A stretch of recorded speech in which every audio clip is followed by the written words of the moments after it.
Nah, ada beberapa yang masih bingung tentang soal nomor 3 sama soal nomor 4.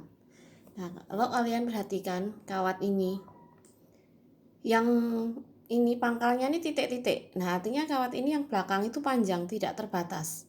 Tapi yang ini ujungnya ini terbatas. Dia terbatas oleh bidang ini. Ini kayak pucukannya kubus itu loh. Nah, kecuali kalau ini garisnya masih ada titik-titik-titik ke belakang. Nah, itu baru namanya kawat ini panjang tidak terbatas. Ini yang kawat yang dialiri I2 ya. Dia terbatas di ujung. Kalau kawat yang dialiri I1, itu dia juga terbatas. Tapi yang dari pangkalnya ini terbatas. Kemudian ini titik-titik berarti dia tidak terbatas. Nah, kemudian hitungannya gimana kalau ada yang terbatas, ada yang nggak terbatas? Kan gini ya, kalian punya rumus untuk kawat yang terbatas itu adalah mu 0 I per 4A. Terus ada cosnya, cos. Nah, cos di sini kita anggap cos 90 sama 0. Kenapa? Cos 90 sama 0 itu karena apa? Ini, ini. Nah, ini kan membentuk sudut 90 derajat ya. Nih, ini 90 derajat. Tapi yang belakang ini kan panjang, tidak terbatas ya. Kalau kalian buat segitiga, set.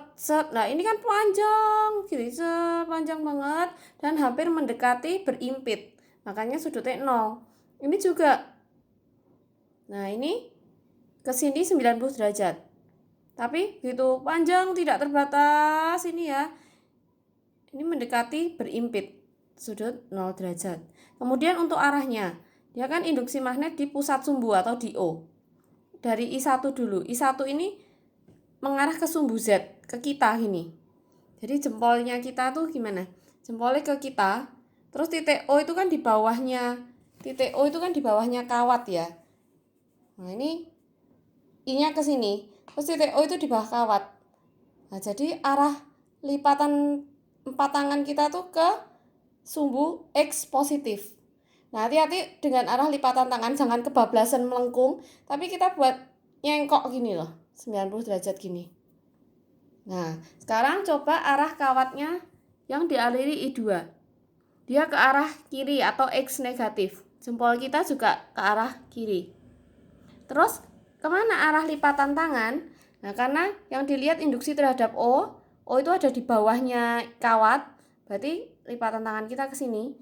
Nah, ini arah 4 ujung ini kan menuju kita atau ke Z positif. Jadi,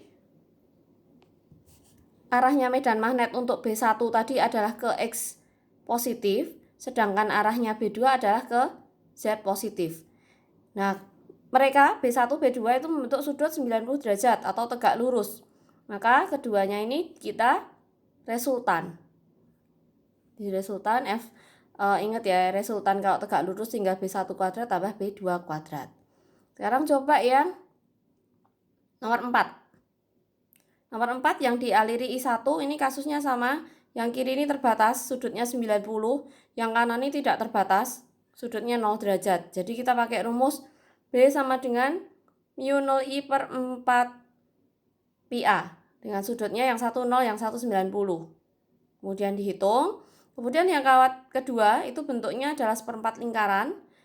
Ini seperempat lingkaran yang ditanyain di pusat lingkaran. Karena O-nya itu kan letaknya di sini ya, di pusatnya lingkaran. Nah, apa rumusnya B untuk di pusat? Mu 0 I per 2A. Jangan lupa kalikan seperempat karena dia seperempat lingkaran. Nah, kemudian kita belajar tentuin arahnya. I1 itu searah sama sumbu X positif. Berarti jempolnya kita ke sana, ke kanan. Gini. Tapi O-nya itu ada di bawah. O-nya itu ada di bawahnya. Kelihatan nggak ya? O-nya itu ada di bawahnya si garis ini tadi.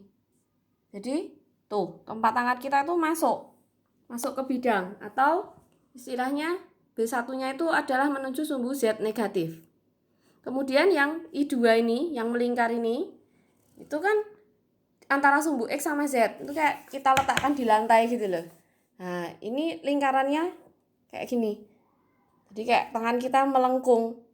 Nah, ingat ya, kalau melengkung itu kita enak pakai I-nya pakai lipatan tangan, dibalik. Kalau tadi lurus kan yang jempol ini jadi I, yang 4 tangan ini jadi B.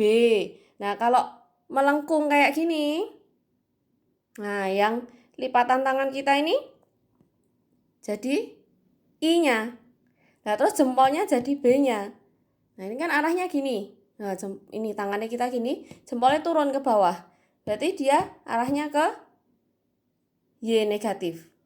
Nah, satu ke mana tadi? Y negatif, satu ke Z negatif. Membentuk sudut 90 derajat lagi.